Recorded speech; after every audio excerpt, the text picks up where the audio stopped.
Hello Wanderers, before we get into today's episode, we wanted to go over a few things with you guys. We have an ever-expanding Discord server, filled with some pretty awesome people.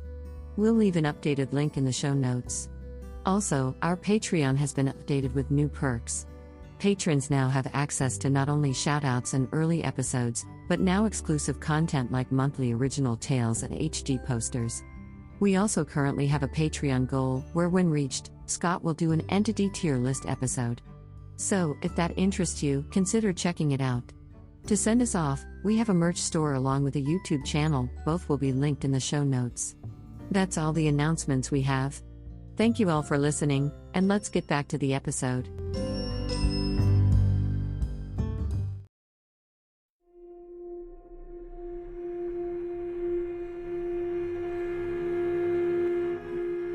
Hello everyone, and welcome back to the Traveler's Guide to the Backrooms, where we try to go over and explain the lore of the many levels and entities within. My name is Sharp A3, an MEG AI processing system, and today, we'll be going over one of the safest levels within the negative continuity. So, I hope you got your winter gear on, because today, we'll be no clipping into level -5. Basic descriptions. Negative level 5 is the 6th level within the negative continuity of the Backrooms, and was given a survival difficulty class of 0. That being safe, secured, and devoid of entities. As you can see, level -5 is not the conventional negative level, with not being outright hostile to human life. Instead being a fairly easy place to survive within, given you have the right gear to do so. Being a fairly small level with little to no active danger present, this level is perfect for those looking to catch a breath while traveling within the negative continuity.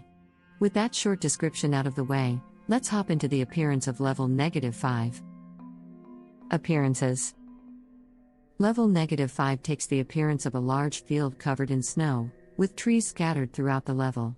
A weird quirk of level -5 is that traveling in any direction for long enough will loop you back to your original position, making the level limited yet infinite in size. Though taking the looping effect out of the picture, the level is relatively small. Traveling within the level, you'll come across a concrete pillbox structure, much like the ones used during World War II in the front rooms. Examining the building, on one side, a door to enter the structure can be found, while on the other, a small step gun embrasure. No other structures of this nature are reported being seen within the level, and with it being relatively safe to enter, getting inside would be best for survival here. This is due to the low temperatures of the level. Those without proper winter gear or insulative clothing are likely to fall into hypothermia. So be sure to have some spare winter gear on hand if you're planning to visit the level. Another reason to enter the building as soon as possible is the downwash effect created by the bombers within the level. Something we'll get into in a bit. But, the downwash effect created by the bombers is strong enough to lift the snow off the ground and create blizzard-like effects within the level, making the environment quite deathly for anyone caught within it. Going back to the structure design, looking into the embrasure, none of the interiors can be seen, only revealing a shadowy darkness. Though entering the door on the other side will reveal something completely different. Once you enter, you'll be met with a hall that resembles the likes of those found within the halls of dull flames of level -2. The main difference is that this hall has a blood red color to its walls. While we're on the walls, along the many small plaques can be found. On them, the words, New Year's 1945 can be read. It should be stated that the hall is believed to either be infinite or so long that it's basically infinite in length. Traveling the hall, along with the many plaques, World War II propaganda posters can also be found. Something strange about them is that they can be found written in the languages of the nations who fought in the war.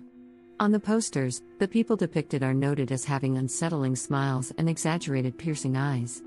Many commented that they look entirely too happy for how grim the war depicted actually was. Though some are worn down, the faces on them are still able to cause some to feel unsettled. It's unknown if this is the result of the uncanny valley effect or if there are actual effects these posters are having on wanderers' minds, though these are mere speculations at the moment. Traveling a couple more miles into the hall, you should start seeing old gas masks laying around. These gas masks are in relatively good condition, though they're believed to be quite old. Most of their air filters will need to be replaced for them to work properly, but if you're crafty enough to make one or find a replacement somewhere within the hall, you'll have a perfectly usable gas mask. something that can be extremely handy within the backrooms. Scavenge and supplies. So getting into the scavenging aspect of the level, once again, there's not much for us to go over, as it's not explained if care packs, something we haven't touched on in a while, or other military equipment can be found. What we know can be found though are military gas masks, though some of them require repair. This can be bypassed with some crafty engineering. We believe that these masks make coming to this level well worth it in the long run. This is due to how much a gas mask can come in handy within the backrooms. But outside the masks, there aren't many other items of interest to be found within level -5. Entities. So, technically level -5 is devoid of hostile entities, but there is a phenomenon that occurs here that clouds that perception quite a bit. We touched on it slightly earlier. Every 7 days or so of experience time within level -5, silhouettes of World War II-era bomber planes will appear in the skies for about 30 minutes. It's been noted that these planes can be seen flying between the range of 150 to 500 meters from the ground, all in a layering formation with each other. We suggest that all present during this event should have some kind of hearing protection. This is due to the sound given off by the planes being loud enough to cause minor to moderate hearing damage, so have to appropriate gear to deal with the situation. These bombers, as wanderers call them, fly at what seems to be a constant speed, keeping a static grid-like formation, with their wings being noted as being mere feet from each other. During this event, they can be seen dropping bomb-like objects, normally averaging 5 per second. Now, I know what you may be thinking. I thought level -5 was a safe level. Can't be too safe if literal bombs are falling from the sky. Normally falling bombs would spell doom to those below, but not these. They all seem to fade out of reality meters before hitting the ground, making any first-time witnesses of the event have a heart attack. These bombers can create a downwash with their wings, causing the wind from them to blow up large amounts of snow and knock wanderers around if caught out in the open. To be careful in these events, as they can cause blizzard-like conditions to occur. As we said earlier, it's not entirely known whether the bombers should be classified as an entity. This is due to the planes not showing any sort of sentience. Add that to the fact they don't actually harm wanderers in any way. Almost like they're programmed or conditioned to act this way within the level. So until more studies into the matter, the bombers will remain in limbo in terms of entity qualifications. Settlements and outposts.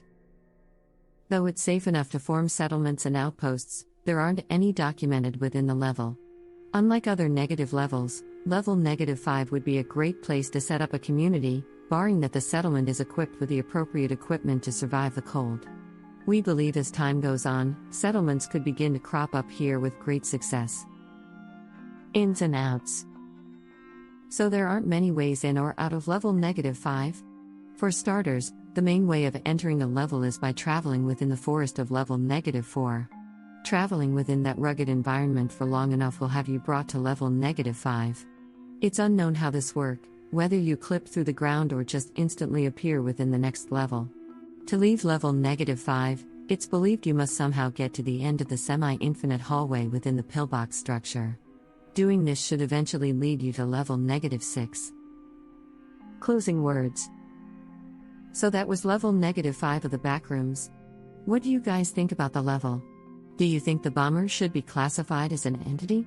Was level -5 a battleground, and if so, what kind of battle was fought here? We'd love to know what you think. That's going to be all from us today, so thanks for listening and we hope to see you guys in the next episode. Until next time, have a wonderful day, and be safe out there.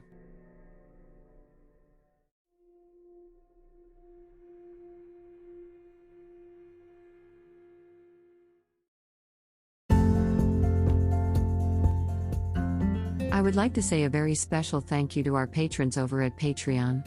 Starting with the Wanderers at the $1 level, Ridiculous, Izzy Klein, Caleb Hills, Vizico, Nathan Gear, Anakin Bumgardner, Sushi Penguini, Jeff Nordley, That One Random Guy, The Good Diamond, Undead, Brandon Berry, Shelby Girl Gaming, Mystery BMO, and Coconut Cluster.